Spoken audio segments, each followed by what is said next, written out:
Assalamualaikum, saya Ustazah Amrah. Ini suara anak watan. Sebagai seorang guru orang asli, saya ni guru kelas. Adalah sebuah kisah yang mungkin saya boleh kongsikan lah. Yang mana ada seorang pelajar tu, dia memang selalu tak datang. Daripada tahun lepas sampailah ke tahun ni selalu tak datang sekolah.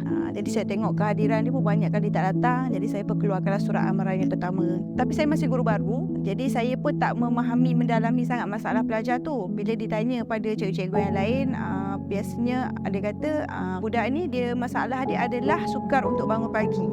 Dan bila terlambat tu bangun pagi dan dia selalu tak datang sekolah lah. Masa kita nak bagi serahkan surat amaran yang pertama tu, saya pun mengambil inisiatif untuk pergilah berziarah.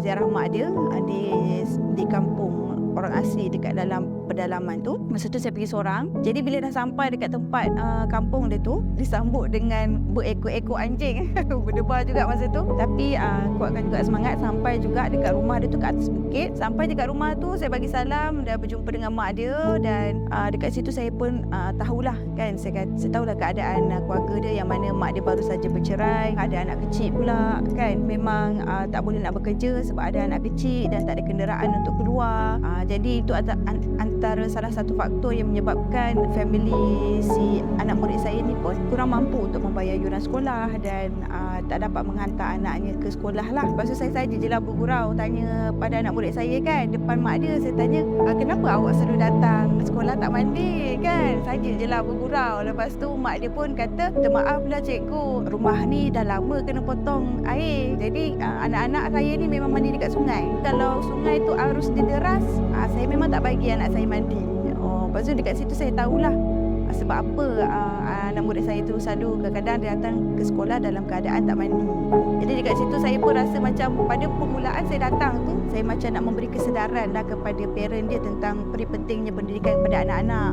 Kenapa anak ni perlu diberi motivasi untuk datang ke sekolah kan. Tapi bila saya datang dekat sana, saya rasa saya pula yang rasa insaf, rasa muhasabah kan. Sebenarnya masalah kita tengok anak-anak murid kita yang kecil-kecil itu kan, nampak macam comot-comot, rasa macam nampak macam tak terbela apa semua kan. Bila kita datang ke rumah dia, kita tengok sendiri, kita mendalami masalah anak murid kita tu, kita dapati walaupun mereka masih kecil, mereka menghadapi satu permasalahan hidup yang cukup besar, yang mana mengalami masalah keluarga yang porak-poranda, kesusahan hidup kan. Nak mandi pun air tak ada, terpaksa mandi dekat sungai. Kalau sungai arus deras tak boleh nak mandi. Makan pun sekadar petik pucuk-pucuk paku dekat tepi, dekat dalam hutan. Sebagai seorang guru tu saya rasa tugas kita bukan hanya memantau ketidakhadiran pelajar.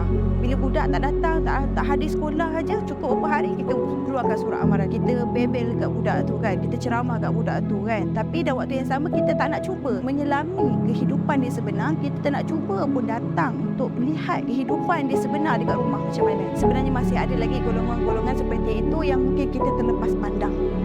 Jadi kita sebagai seorang guru, kita bukan sahaja nak mengajar, tapi kita perlu mengajar dengan ruh.